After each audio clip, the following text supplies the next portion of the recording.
안녕하세요. 오늘은 비 오는 날이면 가리봉동에 가야 한다를 여러분이 배우고 나서 질문을 했던 것들을 바탕으로 만든 AS 영상, 조공 영상을 이제 같이 함께 보도록 하겠습니다. 조금 더 공부하면 더 잘 이해해서 좋은 영상이라고 생각하고 함께 보도록 해요. 친구들이 선생님에게 비 오는 날이면 가리봉동에 가야 한다를 공부하면서 많이 질문을 해줬는데요. 우선 첫 질문은 비 오는 날이면 가리봉동에 가야 한다. 이 이야기 속에서 남편과 아내는 당연히 소시민으로 볼 수 있고 일꾼 임씨도 소시민이라고 봐도 되는 건가요? 하고 질문을 했어요. 남편과 아내가 소시민인 것은 알겠는데 임씨도 소시민인지 물은 거죠. 그런데 다른 친구들도 보면 임씨나 스웨터 공장 사장이 어떤 인물 유형인지 질문하기도 했고요. 아내의 경우 소시민적 태도가 남아있는지 이 여부를 묻는 등 소시민이라고 하는 것과 관련하여 인물의 성격을 어떻게 규정 지을 수 있는지에 대해 좀 어려움을 겪고 있는 걸 볼 수 있었어요. 세 질문을 함께 살펴볼게요. 소시민이라고 하는 것의 어휘의 뜻을 먼저 살펴봐야겠죠. 여러분 교재에도 같이 적어줬었는데요. 소시민이라는 걸 이제 사전에서 보면 노동자와 자본가, 노동자는 우리가 아는 그 노동을 대가로 이제 돈을 벌고 열심히 일하는 그런 사람들, 하층 노동자들을 얘기하는 걸 거고요. 노동자와 자본가의 중간 계급이라고 보면 됩니다. 그러니까 그렇기 때문에 이런 정도의 이제 의미를 고려했을 때는 임씨의 경우는 노동자에 속하니까 사실 소시민이라고 보기는 좀 어려울 것 같아요. 그래서 임씨의 경우는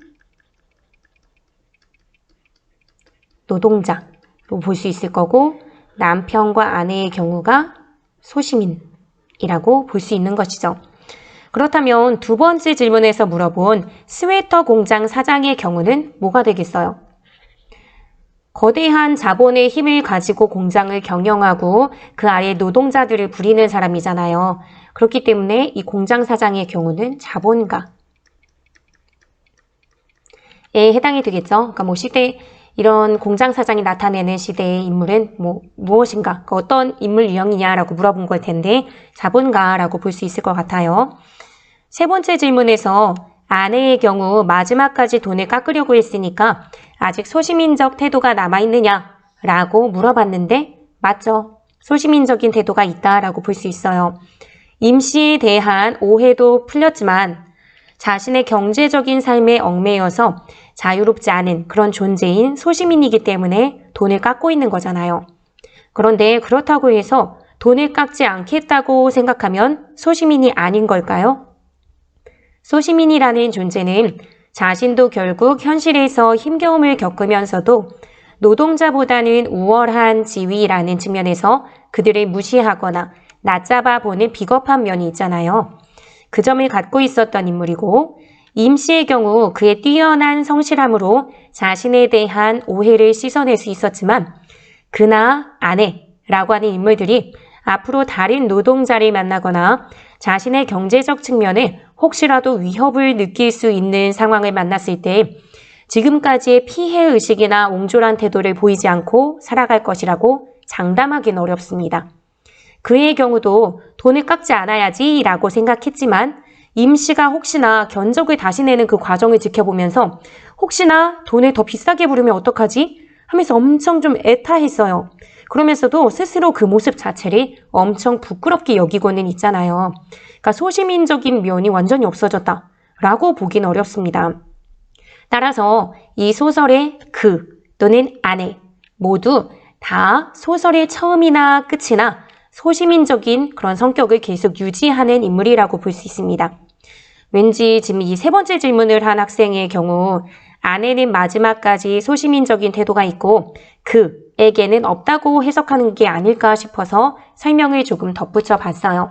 그러면 각각의 인물에 따른 소시민인지 그렇지 않은지 인물 유형이 어떠한지 살펴보는 것들은 이제 살펴봤고요. 넘어갈게요. 다음 질문으로. 여기 적어놨었네. 넘어갈게요. 임시에 대한 인식이 바뀌는 것, 즉 뭐 관심이 생기거나 뭐 그런다고 했었는데 그러는 것과는 별개로 낮잡아 보는 태도는 일정한 건가요? 뭐 이런 질문을 한다든지 두 번째 질문은 지금 밑줄 친 부분을 봐야 되는데 그가 임시의 몰골을 보면서 인식이 긍정적으로 바뀌어감에도 불구하고 그 이후에도 계속 임시를 비하하는 말을 한 그 의도가 뭘까요? 뭐 이런 질문이라든지 중간에 그가 임시를 긍정적으로 보는 시선이 있었는데 여기서 그가 임시를 바라보는 태도가 변하지 않은 건가요? 변한 건가요? 이런 질문들을 해줬어요. 이 세 개의 질문들도 성격이 좀 다 비슷한데요. 분명 중간에 임시를 긍정적으로 인식하게 되었다고 했는데 그 이후에도 낮잡아 보는 태도는 변하지 않은 것 같은 그 이유, 그게 대체 뭔가요? 하는 질문이었죠, 공통적으로. 앞부분에서 임시를 긍정적으로 인식하게 되었다는 측면은 사실 긍정적인 인식의 깊이가 좀 얕은 차원의 것일 수 있어요. 우리가 어떤 사람을 긍정적으로 생각하게 되었다고 해서 우리가 엄청 호감을 느끼고 다 잘해주는 건 아니잖아요. 예를 들어서 우리가 처음 고등학교에 와서 만난 우리 반 어떤 친구의 첫인상이 엄청 안 좋았어요. 그런데 그 애가 지저분한 복도의 쓰레기를 자기가 버린 것도 아닌데 막 줍는 모습을 보면서 뭐 반전 매력이 있는데? 이렇게 생각하는 거죠. 나쁜 애는 아니었어 라고 생각하는 거. 그런데 그렇다고 해서 그 이후에 그 친구가 못생기거나 추레한 모습일 때 그것까지도 좋게 묘사하거나 아니면 먼저 막 말을 걸면서 밥 먹자 하면서 막 들이대거나 하진 않잖아요. 그리고 언제든지 그 애의 단점을 보게 되면 아예 어쩐지 역시 그런 애였어 하고 생각하겠죠. 그러니까 이런 차원의 긍정적 인식이 처음에 있었다고 보는 게 맞을 것 같아요. 그러니까 긍정적으로 대상을 봤다고 해서 그 사람의 모든 것을 다 뒤바꿔서 인식하는 건 아니라는 거죠. 그러니까 이 소설에서도 이 사람 임시 완전 그냥 돈만 생각하면서 대충대충 일하는 사람인 줄 알았는데 열심히 일하네? 꽤 열심히 일하네. 뭐 건장해 보이고 요 정도로만 긍정적 인식을 갖게 된 거죠. 그렇기 때문에 일 좀 열심히 하니까 내가 칭찬 뿜뿜 해주면 더 열심히 하겠지 하는 차원으로 생각한 거고요. 만약 정말 마음 깊이 상대를 인간적으로 이해하는 것까지 나아갔다면 나의 공사를 위해 상대를 이용하는 생각을 하진 않았겠죠. 근데 그러다가 나중에 같이 일을 하고 대화를 하는 그런 가운데 인간적인 교감 같은 게 이루어지고 일이 힘든데도 성실히 일하는 모습, 남을 속이거나 부풀려서 말하지 않고 자신의 형편이 어려운데도 불구하고 일한 만큼만 돈을 받고 게다가 서비스까지 제공해 주잖아요. 그러니까 그런 부분을 통해 완전히 그에 대해 인식이 바뀌게 된 거라고 봐야 합니다. 그렇기 때문에 앞부분에서는 임시를 긍정적으로 보긴 하지만 기본적으로는 자기보다 좀 낮은 노동자층 또는 뭐 사회 하층이라고 하는 인식을 갖고 있었던 거죠. 그러다가 후반부에 가서 바뀌게 된 거다라고 보면 될 것 같습니다. 그럼 넘어갈게요. 그 다음 질문. 아내가 끝끝내 임시를 이해하게 됐는지 잘 모르겠습니다. 이야기를 읽어봐도 끝 이야기에는 아내가 임시를 이해하진 않은 것 같습니다. 그저 의아해 보였는데 그만 이해한 것으로 이번 문제의 답을 그렇다고 해도 될까요? 아내도 부끄러움을 아는 이성적인 인물이라고 할 수 있나요? 이런 질문을 했어요. 이 두 개의 질문도 기본적으로는 묻고자 하는 의도가 비슷하다는 생각을 선생님은 해서 지금 두 개를 묶어봤습니다. 선생님이 출석 확인 퀴즈로 제시했던 것 중에 하나가 그와 아내는 겉모습을 근거로 임시를 오해했고 사건 전개에 따라 임시를 진심으로 이해하게 된다. OX. 문제가 출석 확인 문제에 있었죠. 그것 때문에 여러분들이 질문들을 좀 했었는데요. 정답은 뭐였어요? O였죠. O. 그런데 그게 왜 O가 되는지 의문이다. 임시는 맞지만 아내는 틀린 것 아니냐? 라는 질문들이 좀 있었습니다. 이 두 개의 질문 외에도 있었어요. 일단 임시가 오해를 풀고 이해하게 되었다는 것이 나오죠. 그래서 임시에 대한 오해를 풀고 이해하게 된 거죠. 그렇기 때문에 그라고 하는 사람이 임시를 오해한 걸 풀었다. 라는 거는 의문을 제기하진 않더라고요. 그런데 아내는 아닌 것 같아요. 끝까지 돈을 깎으려 하지 않았나요? 라는 것 때문이죠. 하지만 그건 임 씨를 이해하는 것과는 별개일 수 있어요. 이미 아내도 임 씨가 열심히 성실하게 일하려는 사람이라는 건 알고 있습니다. 이제 후반부로 가게 되면서 알게 된 거죠. 하지만 그것과는 별개로 생활에 얽매인 우리 시대의 엄마이기도 하잖아요. 선생님의 어머니도요. 아, 엄마 그만 깎아도 될 것 같아 하고 옆에서 속삭이고 싶을 만큼 열심히 돈을 깎으셨던 모습이 기억나거든요. 가정 형편이 그렇게 좀 여유롭진 않았기 때문에 한두 푼이라도 깎으시려고 했던 거지, 그게 시장 그 가게 주인의 삶도 우리와 다르지 않을 수 있다, 이런 거 전혀 이해하지 못하고 그 사람의 것을 이렇게 좀 어떻게 해보려고 깎으시는 거 아니잖아요. 조금이라도 깎으면 아이 간식 하나 더 사주거나 조금이라도 조금 여유로울 수 있겠구나 하는 그런 상황 때문에 그런 행동을 하게 된 거죠. 그러니까 선생님의 어머니도 어떻게 보면 소시민에 해당이 된다라고 볼 수 있는 거고요. 아내도 임 씨가 성실히 일하는 것을 알고 있고 처음 불렀던 견적보다 너무나 적게 불렀을 때 무척 곤란해하면서 남편인 그에게 어떻게 좀 해봐요 막 이런 식으로 이제 좀 보내죠, 사인을. 그러면서 이건 너무 싸서 문제다 라는 식으로 대응하는 모습을 보여요. 왜냐면 임 씨가 워낙에 열심히 하는 사람이라는 걸 알아버렸기 때문에. 그러니까 임 씨를 이해하고 초반에 보였던 오해는 풀었다 라고 보는 게 맞을 것 같습니다. 그렇기 때문에 그나 아내 모두 편견에 사로잡혀서 임 씨를 판단했던 자신에 대해서 부끄러움을 느끼고 반성하는 태도를 갖고 있다 라고 볼 수 있는 거고요. 다만 부끄러움을 안다고 이성적인 인물인가 싶기는 해요. 지금 아내도 부끄러움을 아는 이성적인 인물이라고 할 수 있나요? 이 말은 그럼 그는 이성적인 인물이다 라고 전제하는 것 같은데, 그의 경우도 완벽하게 뭐 이성적이다라고 볼 수는 없을 수 있거든요. 그렇기 때문에 뭐 그의 경우도 부끄러움을 알고 임 씨에 대한 미안함 같은 건 있지만 그럼에도 불구하고 다시 견적을 내려고 하는 그 부분에서 막 초조해하고 그러기도 하잖아요. 그러니까 이 소설 내에서는 인물들이 뭐 누가 이성적이냐 그렇지 않느냐 판단하는 건 사실 좀 어려울 것 같기도 하고 크게 의미 있는 건 아닐 것 같다는 생각이 들어서 그렇게 얘기하고 넘어가도록 하겠습니다. 그러면 마지막 질문을 해결하고 끝내는 걸로 할게요. 마지막 질문. 수업 전 미리 가리봉동을 한번 읽어봤는데 디딤 영상에서는 전지적 작가 시점이라고 알려주셨는데, 전지적 작가 시점은 신처럼 모든 인물의 내면을 묘사하는 걸로 알고 있는데 이 소설은 그는 직접적으로 다 제시되지만, 그러니까 그에 대해서는 다 알려주지만 아내나 임 씨는 간접적 제시가 많은 것 같아서요. 특정 인물만 중심으로 이렇게 서술하는 것도 전지적 작가 시점이라고 보는 건가요? 하고 질문을 했어요. 전지적 작가 시점은 이 학생이 파악한 대로 신처럼 모든 인물의 내면을 묘사하는 것 맞습니다. 하지만 소설에 등장하는 모든 인물들의 속마음이 전부 궁금한 건 아니잖아요. 굳이 다 드러낼 필요도 없고요. 이야기의 흐름상 어떤 인물의 생각은 낱낱이 드러내면서도 어떤 인물의 생각은 감추거나 굳이 드러내지 않는 것이 더 효과적일 때도 있습니다. 그래서 비중을 달리하죠.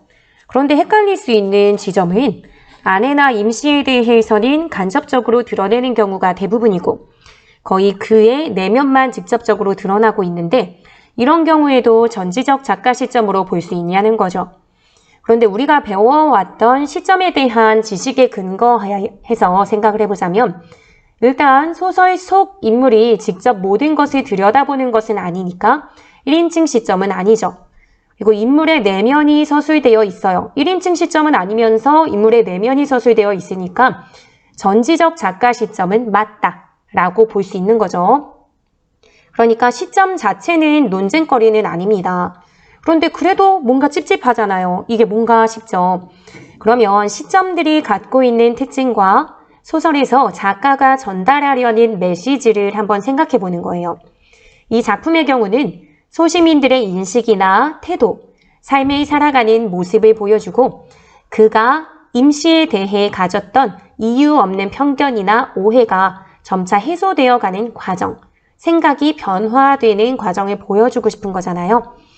인식이나 생각이 변화되는 것을 보여주려면 효과적인 시점이 뭘까요? 인식이나 생각은 머릿속에 있는 거잖아요. 그렇기 때문에 1인칭 주인공 시점, 또는 전지적 작가 시점을 택해야 할 거예요. 그런데 만약에 이 소설이 1인칭 주인공 시점을 택했다고 생각해 보세요. 그라고 하는 인물의 내면을 아주 잘 드러내긴 하겠지만 우리가 보통 나의 이야기를 할 때는 나 자신을 객관적으로 보지 못하거나 자기 방어적으로 인식하게 되는 것처럼 소설의 주인공도 그럴 거예요. 그렇지 않고 진짜 막 치열하게 자기 반성을 처음부터 끝까지 막 다 하는 모습을 보이면 오히려 그게 부자연스러워 보이니까요. 그래서 그가 보이고 있는 소시민들의 속성 중에서 현실에 얽매여 살다 보니 생기게 되는 불신이나 옹졸함 같은 것은 비판적으로 보는 것도 담아내고 싶은 작가의 의도를 달성하기에는 1인칭 주인공 시점이 좀 한계가 있습니다. 그러면 남은 건 전지적 작가 시점이 되겠죠. 전지적 작가 시점이 사용하는 경우 특정 인물인 그에 초점이 맞춰서 그 인물의 내면에 초점도 맞추되 한 발짝 거리를 두고 비판적으로 그려내는 것도 가능해집니다. 그래서 이런 경우 그를 초점화자라고도 해요. 특정 인물에 초점이 맞춰서 서술이 되고 있다라고 보는 거죠. 말이 좀 길어졌는데 결국 전지적 작가 시점으로 볼 수 있다는 이야기입니다. 그리고 이 작품에 아내나 김 씨의 내면이 완전히 다 간접 제시되어 있는 건 아니에요. 간접 제시라는 것은 내면을 드러내는 서술어, 기쁘다, 즐겁다, 슬프다 이런 것을 사용하는 대신 웃고 있다, 눈물 짓고 있다 이런 것처럼 외양이나 행동 묘사로만 내면을 짐작하게 하는 건데요. 이 소설에서는 많이 나오는 건 아니지만 인물들의 내면이나 생각을 드러내는 말들이 있어요. 예를 들면 아내는 내일까지 일이 계속된다는 게 벌써부터 지겨운 듯 했다 같은 말이 나오기도 하는데요. 그가 아내를 인식하는 것처럼 표현된 느낌이기도 하지만 어쨌거나 아내의 심리가 잘 드러난 부분이에요. 그리고 시금치 나무를 묻히면서 아내가 행여 들릴까봐 낮은 소리로 소곤거렸다. 이런 경우도 자신의 말이 임 씨에게 들릴까봐 걱정하는 심리가 드러났고 일꾼의 말에 기분이 좋아진 아내가 청량 음료를 한 컵 가득 따라주며 다짐했다. 이런 부분도 마찬가지고요. 그러면 이 작품이 전지적 작가 시점이면서도 조금 독특하게 그라고 하는 인물에 초점이 맞춰서 그가 보는 듯이 쓰게 함으로써 1인칭 주인공 시점 같은 효과도 있으면서 전지적 작가 시점이 가질 수 있는 인물에 대한 어떤 비판적인 시선을 갖는 것, 이것도 잘 드러낼 수 있게끔 되었구나 라고 여러분들이 이해해 줄 수 있으면 될 것 같습니다. 이렇게 해서 비 오는 날이면 가리봉동에 가야 한다 라는 소설에 대한 질문을 좀 다 해결해 봤어요. 사실 이것보다도 질문은 더 많았는데요. 선생님이 답은 다 달아줬고요. 그 중에서 함께 공유하면 좋을 만한 질문들로 이렇게 조공 영상을 만들어 보았습니다. 공부하다 궁금한 게 있으면 늘 질문 남겨주세요. 내가 궁금하면 다른 친구들도 당연히 궁금할 겁니다. 열심히 공부해서 중간고사 잘 치르길 바랍니다. 안녕.